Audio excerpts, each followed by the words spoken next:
فتح مکہ part 11۔ اسلامی لشکر ذی طوا میں۔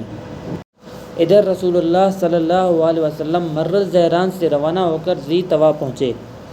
اس دوران اللہ کے بخشے ہوئے اعزاز فتح پر فرط تواضع سے آپ صلی اللہ علیہ وسلم نے اپنا سر جھکا رکھا تھا، یہاں تک کہ داڑھی کے بال کجاوے کی لکڑی سے جا لگ رہے تھے۔ ذی طوا میں آپ صلی اللہ علیہ وسلم نے لشکر کی ترتیب و تقسیم فرمائی۔ خالد بن ولید رضی اللہ تعالیٰ عنہ کو داہنے پہلو پر رکھا۔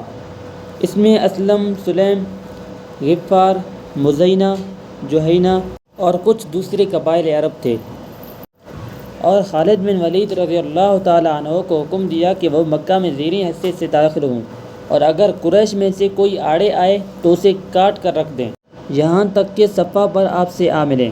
حضرت زبیر رضی اللہ تعالیٰ عنہ بن عوام بائیں پہلو پر تھے، ان کے ساتھ رسول اللہ صلی اللہ علیہ وسلم کا پھریرا تھا۔ آپ صلی اللہ علیہ وسلم نے انہیں حکم دیا کہ مکے میں بالائی حصے یعنی قضاء سے داخل ہوں، اور ہجون میں آپ صلی اللہ علیہ وسلم کا جھنڈا گاڑ کر آپ صلی اللہ علیہ وسلم کی آمد تک وہیں ٹھہرے رہیں۔ حضرت ابو عبیدہ پیادے پر مقرر تھے۔ آپ صلی اللہ علیہ وسلم نے انہیں حکم دیا کہ وہ بطن وادی کا راستہ پکڑیں، یہاں تک کہ مکے میں رسول اللہ صلی اللہ علیہ وسلم کے آگے اتریں۔